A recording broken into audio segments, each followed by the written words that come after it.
CIMB Group is believed to be the Malaysian lender which has an exposure to troubled oil trader Hin Leong Trading that owes almost $4 billion to over 20 banks, including DBS Group, HSBC and Standard Chartered. Market talk has it that CIMB's exposure to Hin Leong is to the tune of $120 million to $130 million. This will mean an exposure of over 500 million ringgit in its loan book. CIMB declined to comment. The collapse of crude oil prices has brought Hin Leong to its knees and exposed the massive losses that the company has suffered for years. The Singapore police are now investigating the firm after it was revealed that the company had failed to declare $800 million of losses before its collapse. The gap between the company's assets and its liabilities is reported to stand at $3.34 billion. At the close, CIMB's share price was down by 16 cents at RM3.61, hovering at more than 10-year low. For FY19, CIMB's ratio of credit-impaired loans to total loans, advances and financing rose to 3.07% from 2.91% in 2018.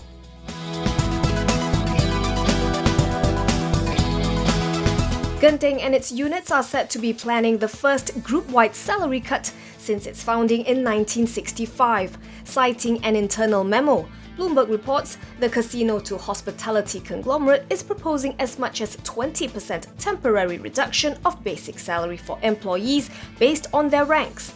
Meanwhile, Genting Hong Kong suggests up to 50% cut for those holding vice president role or higher. Bloomberg says Genting Hong Kong confirmed that the salary cut will be in effect until year-end. Meanwhile, Genting Singapore and Genting Malaysia said they have proposed similar voluntary pay cuts with varying terms. Chief Operating Officer Tan Kong Han reportedly said in the memo that the group's businesses have been badly affected and bouncing back to pre-pandemic levels would be tough. He added that Genting seeks to avoid job cuts as much as possible, even if salary remains one of its biggest cost components.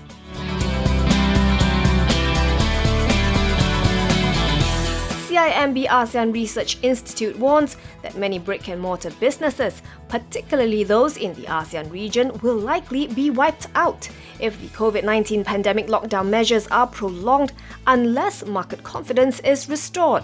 This is the case especially for micro, small and medium enterprises, which are struggling to survive the current onslaught. The think tank says these businesses must be ready to migrate to online platforms, but acknowledges it would be a challenge for ASEAN governments to equip these businesses digitally in the shortest possible time.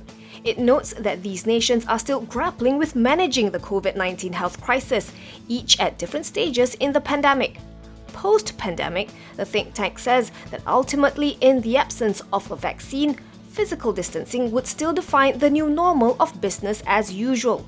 Governments may also need to continue to extend relief for industries requiring more physical interaction and employing a substantial workforce, such as travel, hospitality, tourism, and retail.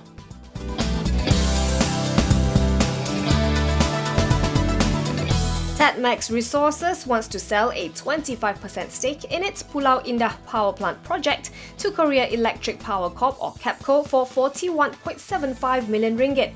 Tadmax's unit, Tadmax Indah Power, inked a conditional share sale agreement with KEPCO for the disposal of the stake in Pulau Indah Power Plant, which owns the 1,200 megawatt power plant project. Tadmax says it will set aside 30 million ringgit of the proceeds to buy strategic land bank to complement its property development and construction businesses. Another 2.45 million ringgit will be earmarked as working capital and 9.3 million ringgit is for expenses related to the disposal. Under a prior heads of agreement dated September 14, 2018, Tadmax was to partner KEPCO and Worldwide on the power plant project, under a proposed shareholding ratio of 40-25-35 respectively.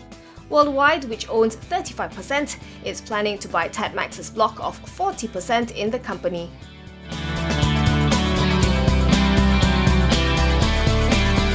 The FBM KLCI fell by over 30 points today, while Bursa Malaysia's energy index fell by a significantly larger quantum after prices of US crude oil futures fell below zero for the first time in history. The local benchmark composite closed 2% lower at 1,381.73.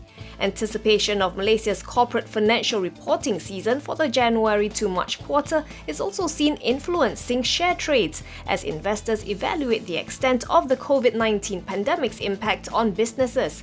Across Bursa, 6.53 billion shares were traded for 2.94 billion ringgit. There were 827 decliners and 198 gainers. The energy index dropped 43.48 points or 6.05% to 674.87. Top decliners included Petronas Dagangan, Public Bank and Harta Lega Holdings. Most active stocks included Valesto Energy and Hibiscus Petroleum.